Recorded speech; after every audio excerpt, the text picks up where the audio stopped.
لے جی، اب حضرت ابراہیم علیہ السلام کی دعا آ رہی ہے میرے لیے، آپ کے لیے. ربنا وابعث فیہم رسولا منہم یتلو علیہم آیاتک. اے رب ہمارے، ان کے اندر یعنی ابراہیم علیہ السلام اور ان کے بیٹے دعا کر رہے ہیں ہماری جو اولاد تم نے تابع فرمان اے اللہ بنانی ہے تو نے، ان میں ایک رسول بھیج انہی میں سے. تو ہمارے اوپر یہ احسان ہے نا. یتلو علیہم آیاتک، جو ان پر تیری آیات تلاوت کرے. وَيُعَلِّمُهُمُ الْكِتَابَ وَالْحِكْمَةَ، اور انہیں کتاب و حکمت کی تعلیم دے. وَيُزَكِّيهِمْ، اور انہیں پاک بھی کرے. إِنَّكَ أَنْتَ الْعَزِيزُ الْحَكِيمُ، بے شک اے اللہ تو بہت زبردست ہے اور حکمت والا ہے، غالب ہے اور حکمت والا ہے. اس میں دو چیزیں یاد رکھیں. یہ آپ ذرا دعا کی ترتیب دیکھیں. اس میں پہلے آیا کہ آیات تلاوت کرے، پھر کتاب کی تعلیم دے، پھر حکمت کی، اور پھر پاکیزہ کرے. یہی چار چیزیں ہیں نا اسی ترتیب سے. یہ حضرت ابراہیم علیہ السلام کی دعا تھی، لیکن اس کو اللہ نے کریکٹ کیا ہے دعا کی ترتیب کو. اللہ نے جب اپنے ریفرنس سے قرآن حکیم میں سورہ الجمعہ میں اس دعا کو ذکر کیا، نبی علیہ السلام کے منصب کو سورہ آل عمران کی آیت نمبر 164 میں کیا، تو اس میں ترتیب کیا ہے؟ لَقَدْ مَنَّ اللَّهُ عَلَى الْمُؤْمِنِينَ إِذْ بَعَثَ فِيهِمْ رَسُولًا يَتْلُو عَلَيْهِمْ آيَاتِهِ وَيُزَكِّيهِمْ وَيُعَلِّمُهُمُ الْكِتَابَ وَالْحِكْمَةَ. ابراہیم علیہ السلام نے کہا تھا اے اللہ تلاوت کرے تیری آیات اور کتاب و حکمت سکھائے اور پاکیزہ کرے، جبکہ اللہ تعالیٰ نے کیا کہا؟ یتلو علیہم آیاتہ ویزکیہم، تلاوت کر کے ان کا تزکیہ کرے، ان کے نفس کو پاک کرے. ویعلمہم الکتاب والحکمہ، پھر انہیں کتاب و حکمت کی تعلیم دے. بیسیکلی یہ جو حضرت ابراہیم علیہ السلام کی دعا میں ترتیب کی کمزوری تھی نا، ظاہر ہے پرفیکٹ تو صرف اللہ ہے، وہ اللہ نے دور کی کہ پاک وہ ہوگا جس کے اوپر آیات تلاوت کی جائیں، اور جب تک وہ پاک نہیں ہوتا نا اسے کتاب و حکمت سمجھ نہیں آ سکتی. تو اس میں تلاوت کرے تیری آیات اور ان کو سکھائے کتاب و حکمت اور پاک کرے، جبکہ اللہ نے کیا کہا؟ یتلو علیہم آیاتہ ویزکیہم ویعلمہم الکتاب والحکمہ وان کانوا من قبل لفی ضلال مبین. اور اس سے پہلے یہ لوگ کھلی گمراہی میں تھے. اسی کانٹیکسٹ میں ایک جامعہ ترمذی میں حدیث ہے، نبی صلی اللہ علیہ وآلہ وسلم سے پوچھا گیا کہ آپ پہ نبوت کب واجب ہوئی؟ تو آپ نے فرمایا میں اللہ کے ہاں اس وقت بھی نبی لکھا ہوا تھا جب آدم مٹی اور پانی کے درمیان تھے. یعنی اللہ تعالیٰ کے ڈیوائن علم میں نبی صلی اللہ علیہ وآلہ وسلم اس وقت بھی نبی تھے جبکہ آدم علیہ السلام بھی پیدا بھی نہیں ہوئے تھے، اللہ کے علم میں. اس کو سپورٹیو ایک حدیث ہے جو مسند امام احمد میں صحیح سند کے ساتھ ہے، اور سنن کبریٰ البیہقی کے اندر موجود ہے، دلائل النبوہ امام بیہقی کی کتاب کے اندر، المستدرک للحاکم کے اندر، صحیح ابن حبان کے اندر، کہ نبی علیہ السلام نے فرمایا میں اللہ کے ہاں اس وقت بھی خاتم النبیین لکھا ہوا تھا. اور یہ دونوں حدیثیں کنزیکٹیو مشکات میں نبی علیہ السلام کے فضائل کے چیپٹر میں بھی آپ کو مل جائیں گی. میں اللہ کے ہاں اس وقت بھی خاتم النبیین لکھا ہوا تھا جب آدم علیہ السلام مٹی اور پانی کے درمیان تھے. میں دعائے ابراہیم ہوں. یہ دعائے ابراہیم آ گئی. دعائے ابراہیم کیا ہے؟ سورۃ البقرہ آیت نمبر 129، ربنا وابعث فیہم رسولا، اے اللہ رسول بھیج دے. نبی علیہ السلام کی پیدائش کی، دنیا میں آنے کی دعا ابراہیم علیہ السلام نے کی ہے اور ان کے بیٹے اسماعیل نے. تو حضور نے کہا میں دعائے ابراہیم ہوں. اس کے آگے الفاظ ہیں میں دعائے ابراہیم ہوں، میں عیسیٰ کی بشارت ہوں، میں اپنی ماں کا وہ خواب ہوں جو انہوں نے پیدائش کے وقت دیکھا کہ ان کے لیے ایسا نور ظاہر ہوا جس سے شام کے محلات بھی روشن ہو گئے. نبی علیہ السلام کی والدہ نے حضور کی پیدائش کے وقت ایک نور دیکھا تھا، اور ان کو اللہ نے وہاں مکے میں بیٹھے ہوئے شام کے محلات، جو رومن امپائر سب سے بڑی اس وقت کی سپر پاور تھی، اس کا جو گڑھ آپ سمجھ لیں آج کے اعتبار سے وائٹ ہاؤس دکھا دیا. امریکہ ہے نا. تو آپ علیہ السلام کی والدہ کو بتا دیا گیا تھا کہ آپ کا جو آپ سے بیٹا پیدا ہو رہا ہے نا، یہ کوئی عام انسان نہیں ہوگا، شام کے محلات بھی جو ہے وہ مغلوب ہو جائیں گے، وہاں پہ بھی اللہ کا پیغام پہنچے گا. پھر لوگوں نے دیکھا ہے شام مسلمانوں کے پاس آیا ہے، حضرت عمر کے دور میں فتح ہوا ہے ٹل 1917 تک. یہ تو اب 100 سال گزرے ہیں نا، ہم سے چھن گیا. ورنہ مسلسل 1300 سال تک، بیچ میں ایک دو دفعہ رومنز آئے ہیں، وہ صلاح الدین ایوبی نے فتح کر لیا تھا دوبارہ، وہ شام مسلمانوں کے پاس ہی رہا ہے۔ ابھی بھی یہودی زبردستی یہ بات ہے، لیکن ان کا سٹیٹس بھی ہے کہ وہ بھی ڈر ڈر کے وہاں زندگی گزار رہے ہیں، فی الوقت نام کا ہی قبضہ ہے ان کا۔ یہ بھی انشاءاللہ آپ کو پتہ ہے 2023 کے اندر، یہ 2020 چل رہا ہے نا، 3 سال کے بعد ٹرکی سے پابندیاں اٹھنے والی ہیں۔ جو آپ کو پتہ ہے سلطنت عثمانیہ ٹوٹی تھی نا، پہلی جنگ عظیم میں جرمنی کا ساتھ دے دیا تھا ٹرکش نے، باقی سارے دوسری طرف تھے، چاہے وہ امریکہ ہو، برٹن ہو، فرانس ہو۔ تو پہلی جنگ عظیم میں جرمنی کو شکست ہوئی، اس کی وجہ سے ٹرکی بھی ٹکڑے ٹکڑے ہو گیا، ورنہ تو سب سے بڑی ریاست دنیا کی یہی تھی۔ پورا میڈیٹرینین سی کے اراؤنڈ جتنا کچھ ہے، یورپ اور ایشیا، یہ سب کچھ ان کے پاس تھا۔ عراق ان کے پاس تھا، حرمین ان کے پاس تھا، فلسطین سے لے کے مصر، الجزائر، یہ سارا آدھا سمجھ لیں افریقہ بر اعظم، یہ سب سلطنت عثمانیہ تھی۔ اتنی بڑی کوئی امپائر نہیں تھی، یہ ابھی ٹوٹی 1917 کے اندر جب یہ معاملہ ہوا، تو اس وقت بالفور ڈیکلیریشن ہوئی، جس میں یہ اجازت مل گئی ان کو کہ یہ آ کے یہودی یہاں پہ اپنی آبادکاری کر سکتے ہیں۔ اس وقت پھر کرتے کرتے 2025 کے اندر آپ کو پتا سعودی حکومت آ گئی تھی، 1925 میں، 1925 میں۔ 2023 کے اندر معاہدہ ہوا تھا 1923 میں، 2023 میں یہ 100 سال پورے ہونے ہیں۔ تو جب یہ 100 سال پورے ہوں گے تو ٹرکی سے کئی ایک پابندیاں اٹھ جائیں گی، اور یہ سعودیہ میں جو آج کل گڑبڑ ساری جاری ہے، اسی وجہ سے ہے کہ آل سعود کو صرف 100 سال کے لیے حکومت ملی تھی جی۔ اب وہ پابند ہیں وہاں پہ ڈیموکریسی لانے کے، ٹھیک ہے جی، وہ ان کو دستبردار ہونا پڑے گا اپنی اس حکومت سے۔ تو اسی لیے یہ تماشے کرواتے رہتے ہیں، اور امریکہ کا بھی پریشر آپ کو پتا ہے، 4-5 سال پہلے انہوں نے طیب اردگان کو ہٹانے کی کوشش کی کو کر کے، تو وہ کیونکہ ان کو نظر آ رہا ہے کہ 2023 تک اگر طیب اردگان رہ گیا تو وہ تو ایک پاپولر لیڈر بھی ہے، پوری دنیا کے مسلمانوں کے ساتھ کھڑے ہیں، تو یہ دوبارہ سلطنت عثمانیہ دوبارہ ہی نہ مان جائے کہیں پہ، پابندیاں تو اٹھ جائیں گی ان سے۔ پھر ان کی اب پابندیوں کے ساتھ انہوں نے اکانومی اپنی کدھر لے گئے ہیں، اس وقت یورپ میں سب سے فاسٹسٹ گروئنگ اکانومی ان کی ہے، اور آپ دیکھیں دنیا میں مسلمانوں کے اوپر جب بھی برا وقت آتا ہے، باقی تو سارے بھیگی بلی بنے ہوتے ہیں، ابھی وہ پابندیاں اٹھی نہیں ہیں، تو آپ ان لوگوں کا کانفیڈنس لیول دیکھیں۔ اچھا ٹرکش جو ہے نا، وہ یہ بڑی دلیر قوم ہے، یہ تاتاریوں کی اولاد ہے، اسی بھی تاتاری ہیں پیچھوں، ظاہر ہے یہ مغل، ٹرکش، یہ سب تاتاریوں کی اولاد ہے۔ اس لیے آپ کو انہیں نہ کہہ دیو کہ وہ احمد شاہ رنگیلا بھی ایسی وچ بزدل بھی ہوندے نے، لیکن اوورآل یہ دلیر قومیں ہیں، ٹھیک ہے، جو تاتاریوں کی اولاد سے۔ اس لیے انہوں نے، یہ سلجوکی تھے جو پوری دنیا کو تلپٹ کر کے رکھا، یہ بھی تاتاریوں کی اولاد تھے۔ ڈاکٹر اقبال نے اس لیے تو کہا نا، کعبے کو مل گئے پاسماں صنم خانے سے، تو وہ تاتاریوں کے بارے میں ہی بات کر رہے تھے۔ تو یہ پابندیاں جب اٹھنی ہیں تو پھر ان کے لیے بن جانی ہے مصیبت۔ اللہ اکبر۔ تو یہ حدیث شریف میں وہاں سے شروع ہوا کہ شام کے محلات نبی علیہ السلام کی والدہ کے لیے شو ہو گئے۔ میرے بھائیوں، اس حدیث میں بھی اس بات کا اشارہ موجود ہے کہ نبی علیہ السلام کے جو والدین ہیں نا، ان کے بارے میں بالکل زبان درازی نہیں کرنی چاہیے۔ دیکھیں یہ کوئی چھوٹی معمولی واقعہ نہیں ہے، نبی علیہ السلام کی والدہ کو ایک پروٹوکول اللہ نے دیا ہے، وہ اہل فطرت میں سے۔ تو ایمان والدین مصطفیٰ کے حوالے سے اہل سنت کے ہاں کیا نظریات پائے جاتے ہیں، دلائل کے ہیں، مسئلہ 98 میرا ریکارڈڈ ہے، وہ آپ دیکھ سکتے ہیں، یہاں میں نے ایک ضمناً بات کر دی۔ سنن ابن ماجہ میں حدیث ہے 4091، یہ بڑی مشہور حدیث ہے کہ 4091 ہے یا 4019 ہے، دونوں میں سے ایک نمبر ہے، کہ نبی علیہ السلام فرمایا جب میری امت میں بے حیائی عام ہو جائے گی تو اللہ تعالیٰ آسمان سے طاعون اور دوسری قسم کے وبائی امراض نازل فرمائے گا، لا علاج، جو تمہارے آباء و اجداد نے سنے بھی نہیں ہوں گے۔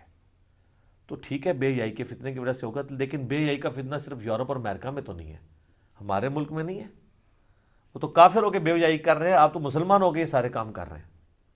تو یہ چیزیں بھی ہیں، لیکن اس طریقے سے کرنا، ہمیں نبی علیہ السلام کی امت بنایا گیا ہے۔ نبی علیہ السلام کا ایٹیچیوڈ یہ ہے کہ آپ نے مخالفین کی ہدایت کے لیے دعا کرنی ہے، نہ کہ کہنا ہے عذاب ان کے اوپر پھیر دے۔ یہ وہی ہے جناب، یا اللہ دشمن دی توپہ کیڑے پا دے توپوں میں کیڑے تو نہیں ڈلتے. سلطنت عثمانیہ بھی اسی طریقے سے ٹوٹی ہے نا، یہ تو دعائیں کرتے رہے نا. اور اس وقت کے علماء نے فتوے دیے کہ جی یہ اس میں جو گولا استعمال ہوتا ہے، اس میں فلاں کی چربی استعمال ہوتی ہے. انہوں نے لیٹسٹ اسلحہ مینیج نہیں کیا، حالانکہ سپر پاور تھی، 3 بر اعظموں میں پھیلی ہوئی تھی. یہ امریکہ یورپ تو کچھ بھی نہیں تھا سلطنت عثمانیہ کے مقابلے پہ، لیکن دیکھیں انہوں نے 30 سے زیادہ ٹکڑے کیے اس کے. ٹھیک ہے، وہ جو اب ہم کہہ رہے ہیں کہ 2023 میں پابندیاں اٹھنے والی ہیں، لیکن وہ اب 30 ملک جڑیں گے تو نہیں، جب تک وہ ملک ایگری نہیں کریں گے وہ ترکی میں شامل تو نہیں ہو سکتے. چلیں، باقی ہے کہ ٹرکی کو جو نہر سویز کے ایکویلنٹ وہاں پہ بھی جو ایک سمندری راستہ گزرتا ہے استنبول کے پاس سے، اس کا ٹیکس ملنا شروع ہو جائے گا، وہ ان کے لیے. پھر ان کو تیل نکالنے کی اجازت مل جائے گی، تو ٹاپ پہ یورپین اکانومی میں ٹرکی آ جائے گا انشاءاللہ. ہماری دعا ہے اگر یہ ہمارا یہ اس وقت کا جو حکمران ہے اردگان وہاں پہ رہتے ہیں تو انشاءاللہ پوری دنیا کے مسلمانوں کے لیے ٹرکی جو ہے وہ ایک سمجھ لیں کہ بہت بڑا ایک دنیاوی طور پہ اللہ تعالیٰ کی طرف سے ایک امید کی کرن ہے. تو وہ معاملہ علیحدہ ہے، لیکن یہ جس طریقے سے علماء ٹریٹ کر رہے ہیں اس کی وجہ سے پھر جو سیکولرز کو موقع ملتا ہے وہ خوب ان کا مذاق اڑاتے ہیں. وہ کہتے ہیں نہیں دیکھ لو مولویوں کی اپروچ یہ ہے، نہ یہ کوئی دوائی بنا سکتے ہیں، نہ یہ کوئی دعا صحیح طریقے سے. اور یار دعا ہی نہیں تسی صحیح طریقے نہ کرا سکتے، دوائی تو تہاڈے کول نہیں بننی، دعا بھی نہیں تانوں کروانی آندی، کیڑی دعاواں کروا رہے ہو؟ کیا آپ لوگ میسج دے رہے ہیں؟ سیکولرز پہلے دین سے متنفر ہیں، پھر آپ کا یہ ایٹیچیوڈ اور اس طرح کی، اور پھر دیکھ لیں اللہ معافی دے ان لوگوں کے گلے پھاڑنے دیکھیں، اور ان لوگوں کا دین کا نالج کا کلیم کرنا دیکھیں، اور یہ اس میں سے نکال رہے ہیں. یہ ان لوگوں کی حالت ہے. اور آپ نے دیکھا پچھلے دنوں ایک لسٹ بھی جاری ہوئی ہے most popular leader in Muslim world, ان میں پہلے نمبر پہ طیب اردگان کا نام ہے. اور دیکھ لیں آپ مسلسل آلموسٹ آپ سمجھ لیں 20 سالوں سے وہ گورنمنٹ کے اندر ہی ہیں. اس بندے کا آپ اگر بلٹ اپ دیکھیں، جا کے آپ ویکیپیڈیا پہ لکھیں تو آپ کو پتہ چل جائے گا. اس وقت ان کی آلموسٹ 65 ایئرز ایج ہے، اور یہ پہلے استنبول کے میئر منتخب ہوئے تھے. استنبول کا 40 سال پرانا مسئلہ تھا پانی کا، انہوں نے وہ حل کیا. اس سے پھر آہستہ آہستہ انہوں نے اپنی وہ جسٹس اینڈ ڈیولپمنٹ پارٹی بنائی. ایک ہماری بھی پی ٹی آئی ہے، ایک وہ بھی پی ٹی آئی ہے. آپ فرق دیکھ لیں. اور انہوں نے ڈیلیور کیا. قومی ہیرو ہیں. کسی نے سوچا تھا جس طرح پاکستان میں اسٹیبلشمنٹ سٹرانگ ہے نا، اسی طریقے سے ٹرکی میں تھی. لیکن آپ دیکھ لیں جب چند لوگوں نے ایکسٹرا جوڈیشل طریقے سے گورنمنٹ کا تختہ الٹنے کی، مارشل لا لگانے کی اور بدماشی سے حکومت پہ قبضہ کرنے کی کوشش کی ہے، تو عوام ٹینکوں کے آگے لیٹی ہے. اور مسجدوں سے جناب اعلانات ہوئے ہیں کہ نہیں کریں گے. تو سر یہ پھر لیڈر اپنا آپ بنواتا ہے نا. یہاں سارے لوگ اردگان بننے کی کوشش کرتے ہیں، پہلے آپ اپنے کرتوت تو دیکھیں. ہمارے لیڈرز کے اس طرح کرتوت ہیں کہ لوگ ان کے لیے سڑکوں پہ نکلیں گے؟ بالکل ایسا نہیں ہوگا. اور سر وہ لیڈرز تو آپ کے لوگوں کو مانتے ہیں. وہ کہتا ہے میرا روحانی مرشد مولانا مودودی ہیں رحمہ اللہ تعالیٰ. اچھا آپ کو پتہ ہے یہ عرب اور عجب کا جو کنفلکٹ ہے نا، یہ آج تک جاری ہے. ٹرکی عربیوں سے نفرت کرتے ہیں. وہ یہ سمجھتے ہیں کہ سلطنت عثمانیہ کے توڑنے میں عربیوں کا ہاتھ ہے. اسی وجہ سے ٹرکی کا جھکاؤ ایران کی طرف ہے. ملیشیا بھی چونکہ عجم میں ہی آتا ہے نا جی، ادر دین عرب. حالانکہ ایسا نہیں ہونا چاہیے، یہ فرق نہیں ہونا چاہیے. ویسے تو ہم حدیث بار بار سناتے ہیں مسند احمد کی حجۃ الوداع کا خطبہ کہ کسی عربی کو اجمی پر، کسی اجمی کو عربی پہ فوقیت حاصل نہیں ہے مگر تقوی کی بنیاد کے اوپر. لیکن اب ڈویژنز ہماری اسی طریقے سے ہوئی ہیں. ایک طرف چلے جائیں دوسری پارٹی ناراض ہو جاتی ہے، اور وہ ناراض ہونے والے بھی مسلمان ہی ہوتے ہیں. دوسری طرف چلے جائیں وہ پہلی پارٹی ناراض ہو جاتی ہے، وہ بھی مسلمان ہوتے ہیں. تو طیب اردگان نے جس طریقے سے سٹانس لیا ہے وہ ٹرک خون کے اندر وہ چیز شامل ہے. ہمیں ٹرکی سے بھی لوگ رابطہ کرتے ہیں، میرے اپنے بھی کئی جاننے والے وہاں پہ جابز کر رہے ہیں. وہ بتاتے ہیں کہ یعنی جو خلافت و ملوکیت کا کنسیپٹ ہے نا، یہ ٹرک کے لوگوں کو بہت کلیئر ہے. کئی لوگوں نے رابطہ کیا، انہوں نے کہا اگر آپ کی ویڈیوز ٹرک میں ڈبنگ ہو جائیں تو وہ تو یہ جو آپ بات کر رہے ہیں نا، جس ٹاپک پہ آپ بول رہے ہیں بنو امیہ کے اوپر اور اہل بیت کے دفاع میں، یہ تو وہ لوگ آلریڈی اس چیز کے اوپر ہیں. ویسے بھی آپ کو پتہ ہے نا وہاں آلموسٹ 99% ہی سنی ہے، اور سنیوں میں بھی حنفی اسکول آف تھاٹ ہے. لیکن ان کے اندر یہ والی حنفیت نہیں ہے کہ ان کے اندر بغض پایا جاتا ہو دوسروں کا. یہ حنفی یہاں کے تو کہتے ہیں امام کعبہ کے پیچھے نماز نہیں ہوتی ہے. ٹھیک ہے، تو وہ ہمارے ساتھ کھڑے ہو کے نماز پڑھ رہے ہوتے ہیں، یہاں پہ ایک دوسرے کے پیچھے نمازیں پڑھتے ہیں. آپ دیکھ لیں جناب مصر میں صدر مرسی کے اوپر جب وہ جو معاملہ ہوا تو سب سے دلیرانہ بیان کس کا تھا؟ طیب اردگان کا. اس نے پورے ملک میں غائبانہ نماز جنازہ کروائے تھے. ہم نے کوئی کروایا ادھر؟ ویسے ہم کہتے ہیں پاکستان جو ہے وہ اسلام کا قلعہ ہے، خالی کہنے سے نہیں بنے گا. ہمیں یاد ہے ہم جب مطالعہ پاکستان پڑھا کرتے تھے نا میٹرک لیول کے اوپر، تو آپ نے ایک تنظیم کا نام سنا ہوگا RCD، جس میں ایران، ٹرکی اور پاکستان شامل تھا، جوائنٹ. پھر بعد میں افغانستان کو بھی ایڈ کیا گیا. تو یعنی یہ اگر یہ پوری بیلٹ اپنے اپنے ریسورسز کو یوز کرے، جس طرح ابھی آپ کو پتا ہے وہ پاکستان آئے ہیں تو اپنے ساتھ سارے بزنس مین لے کے آئے ہیں. پہلی دفعہ ہوا ہے کہ کسی حکمران نے پاکستان میں آ کے اپنے ساتھ بزنس مین ساتھ لے کے آئے کہ یہاں پہ ہم ان کے ساتھ معاہدے کریں. ابھی تک تو ہم یہ کہتے تھے ہمیں جو ہے وہ چندہ ہی مل جائے. چندے تو وقتی طور پہ ہوتے ہیں، کھا کے ختم کر دیں گے، پھر اتارنے بھی ہوں گے. اصل میں یہ آپ کے ساتھ ہیلپ کرنے والا معاملہ ہے کہ آپ کے ملک میں کاروبار آئے. پاکستان کے پاس ڈیفنس کی صلاحیت ہے، ان کے پاس ٹیکنالوجی موجود ہے، ایران کے پاس تیل موجود ہے، افغانستان کے پاس معدنیات موجود ہیں، سعودیہ کے پاس تیل موجود ہے. تو یہ سب ملک اگر اکٹھے ہوں اور معاملات سیدھے آگے لے کے چلیں تو بڑی اچھی بات ہے. تو ہم تو پازیٹیولی دیکھتے ہیں جی. میں تو بہت خوش ہوں. طیب اردگان اس وقت مسلمانوں کے لیے امید کی کرن ہے، اس میں کوئی شک نہیں ہے. اور میرا خیال ہے یہ ایسا پاپولر لیڈر ہے جو تمام مکاتب فکر میں لوگ کہتے ہیں دلیر ہے. سارے لوگ اون کر رہے ہیں اور واقعی وہ دلیری سے بات بھی کرتے ہیں. باقی آپ دیکھ لیں اسلام کا نالج، آپ ذرا ان کی تلاوت دیکھ لیں تو آپ پہچان نہیں سکتے کہ عبد الباسط عبد الصمد تلاوت کر رہا ہے یا یہ طیب اردگان کر رہا ہے. ٹھیک ہے جی. اور پاپولر لیڈر بھی ہیں اور بالکل نڈر آدمی ہے. ریلیجن کی کہیں پہ بھی بات آتی ہے وہ دیکھتے ہی نہیں ہے جناب. باقی ٹرکی کے اندر کئی ایک چیزیں انتہائی غیر اسلامی ہیں جو آپ تصور بھی نہیں کر سکتے، لیکن وقت کے ساتھ ٹھیک ہوگی. ڈاکٹر فرد ہاشمی کے ہسبینڈ ہیں نا ڈاکٹر زبیر ادریس جو ہیں، تو میری ان کے ساتھ ملاقات ہوئی آج سے تقریباً 5-6 سال پہلے. تو وہ تازہ ٹرکی کا دورہ کر کے آئے تھے. الہدا انٹرنیشنل کا ہیڈ آفس ہے H11 میں، ساتھ ہی میرا آفس ہے قریب ہی. تو میں جمعے کی نماز وہیں پڑھتا تھا، کبھی کبھار شام میں مغرب کی نماز پڑھ لی. ایک دفعہ مغرب کی نماز کے لیے گیا، امامت کے لیے انہوں نے آگے کر دیا، ان کی شفقت. تو مجھے کہنے لگے میں ٹرکی میں گیا ہوں تو بڑی حیران کن چیز نظر آئی کہ ہر اسکول اور کالج کے باہر نا کمال اتاترک کے مجسمے لگے ہوئے ہیں. حالانکہ تو بت پرستی ہے، اسلام میں تو مجسمہ نبی علیہ السلام کا نہیں ہے تو اور کس کا ہو سکتا تھا؟ حالانکہ صحابہ بنوا سکتے تھے، تصویر بھی بنوا سکتے تھے. یہی تصویر تو حرام ہے جس کی عزت کی جائے.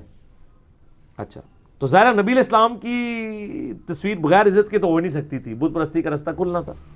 میری آپ کی تو بغیر عزت کی بھی ہو سکتی ہے، لیکن ان کا معاملہ تو ایسا تھا. کہتے ہیں ہم گئے تو ہم بڑے مایوس ہوئے کہ یار بڑا نام سنا تھا، لیکن کہتے ہیں جب ہم اسکول کے اندر انٹر ہوئے، ہم نے نصاب دیکھا، ہم نے اندر ایتھکس دیکھی، تو لگا کہ اسلام ہے ہی ادھر ہے. کیونکہ وہ اپنے اسکولنگ سسٹم الہدا کو یعنی اس کے لیے گائیڈ لائنس چاہتے تھے. تو ٹرکی کے اسکولوں میں وہ کہتے ہیں میں نے یہ دیکھا. تو کہتے ہیں جب فارغ ہوئے تو ہمیں ٹیچر کہنے لگے کہ بس یہ مجسمہ ہی آپ کو نظر آ رہا ہے، اس کی آڑ میں سارا اسلام ہی یہاں سکھایا جا رہا ہے. اگر یہ ہم ہٹا دیتے ہیں تو جو یہاں پہ سیکولر لوگ بھی بہت زیادہ ہیں، ایون ایتھیسٹ بہت زیادہ ہیں. تو یہ پھر آپ کو پتا ہے اردگان کے خلاف بھی کتنا پراپوگنڈا ہو رہا ہوتا ہے. تو وہ کہتا ہے کہ یہ اگر ہم نے ہٹا دیا نا تو یہ تو پھر اس کو وہ ایک توہین لیڈر مانیں گے. ظاہر ہے کہ وہ جس طرح ہمارے لیے محمد علی جناح ہے ان کے لیے کمال اتاترک ہے. اگرچہ وہ ایک کریکٹر لیس بندہ تھا، لیکن یہ اس کی خوبی تھی کہ ٹرکی کو ملیا میٹ کر دینا تھا یورپ نے. اس نے ٹرکی کو ایز اے ملک کم از کم بچا لیا. تو آج دیکھیں نا ہمیں برکات نظر آ رہی ہیں. آپ پتہ ہے ٹرکی کا جھنڈا ریڈ کلر کا ہے، پورا ریڈ ہے. کیوں؟ کہ خون و خون ہو کے انہوں نے یہ ملک حاصل کیا. کیونکہ سلطنت عثمانیہ جب ٹوٹی تھی تو ٹرکی اس کا سینٹرل پوائنٹ تھا، دارالخلافہ استنبول تھا. قسطنطینیہ جو سینکڑوں سال تک رومن امپائر کا دارالخلافہ رہا ہے، مسلمانوں نے ان سے چھین کے اس کا نام ہی استنبول، اسلام کا گڑھ، یا اردو میں اسلام آباد رکھ دیا ہے. تو ان کو تو ابھی تک نہیں وہ غصہ جا رہا. تو انہوں نے کہا تھا ہم ان کی اینٹ سے اینٹ بجا دیں گے، ان کا نام و نشان دنیا سے مٹا دیں گے. تو اس وقت کچھ میئر اس نے لیے ایسے میئرز کے جس کی وجہ سے فی الحال یعنی حکمت کے طور پر ٹرکی کی ایز اے نیشن اس کو بچا لیا جائے. اس کی وجہ سے اس نے بڑے اینٹی اسلامک کام بھی کیے، عربی رسم الخط ختم کر دیا، اس طریقے سے مسجدوں پہ پابندیاں اور قرآن حکیم کے حوالے سے پابندیاں، یہ ساری چیزیں لگائیں. وقتی طور پہ تو ظاہر اسلام تو دلوں سے آپ ختم نہیں کر سکتے نا. آپ دیکھ لیں یہ رشین سٹیٹس آزاد ہوئی ہیں، 90 سال تک مسجدوں پہ تالے رہے ہیں، آج آپ دیکھیں مسجدیں وہاں پہ دوبارہ آباد ہو گئی ہیں، اتنی بڑی بڑی مسجدیں سعودیہ نے بنوائی ہیں، قرآن کے ترجمے وہاں پہ جو ہے وہ مل رہے ہیں لوگوں کو. یہ اس حوالے سے سعودی عرب پاکستان کی وہ کنٹریبیوشن نہیں ہے جو سعودی عرب کی ہے، اپنے مال کے ذریعے انہوں نے اسلام کی وہ خدمت کی ہے، ہر حاجی کو اس کی زبان میں دیتے ہیں. آپ ذرا امیجن کریں پوری دنیا میں مسلمان کی یہ خواہش تو ہوتی میں حج کرنے جاؤں گا، جب وہ حج کرنے جاتا ہے اور وہاں سے قرآن کا ترجمہ اس کو اپنی لینگویج میں ملتا ہے تو اس کو یہ پتہ چلتا ہے کہ سینٹرل پوائنٹ یہ ہے اسلام کا، مکہ اور مدینہ، اور یہی ریلیجن اصل ریلیجن ہے. ورنہ جس طرح قادیانیت نے پنجے گھاڑنے کی کوشش کی تھی ان رشین سٹیٹس میں تو معاملہ تلپٹ ہو جانا تھا. لیکن اس وقت ان سٹیٹس کے اندر جو مفتی اعظم ہیں زیادہ تر تو وہ عرب سے گئے ہوئے ہیں، مدینہ یونیورسٹی کے یا ام القریٰ یونیورسٹی کے، اور وہ ان کو سپورٹ کرتے ہیں، ان کو فائنینشیل سپورٹ کرتے ہیں. یہ بہت بڑی نعمت ہے، اس لحاظ سے میں سعودی عرب کی تعریف کرتا ہوں. باقی وہاں پہ جو فریڈم آف ایکسپریشن کے اوپر پابندی ہے وہ ہم ظاہر اختلاف رائے کرتے ہیں. تو ٹرکی بھی بہت بڑی نعمت ہے اس وقت مسلمانوں کے لیے، اور آپ کو پتہ ہے یہ عنقریب پابندی بھی اٹھنے والی ہے انشاءاللہ تعالیٰ ٹرکی سے، وہ جو 100 سال والی پابندی تھی نا، اور اسی کی وجہ سے یہ بڑے ان کے پیٹ میں مروڑ ہے، اور یہ چاہتے اسی لیے انہوں نے کو کروانے کی بھی کوشش اس وقت کی تھی کہ دوبارہ سے ان کو دھکیل دیا جائے. لیکن اللہ تعالیٰ نے اپنا غلبہ کروانا ہوتا ہے الحمدللہ، اور امید ہے اب جو ریولوشن آئے گی وہ عجم سے ہی آئے گی. ڈاکٹر سراج صاحب جو کہتے تھے نا کہ اللہ کے عذاب کا کوڑا پہلا عربیوں پہ پڑے گا، اس لیے کہ ان کی زبان میں قرآن آیا تھا. اجمیوں کو تو بینیفٹ آف ڈاؤٹ پھر بھی مل سکتا ہے، عربیوں کو نہیں. اور یہ اب ساری ریولوشن عجم سے اٹھنی ہے انشاءاللہ تعالیٰ، اور عربی بھی اس کا حصہ بنے گا. لیکن عرب کو اللہ تعالیٰ نے امامت سے محروم اس حوالے سے کر دیا ہے.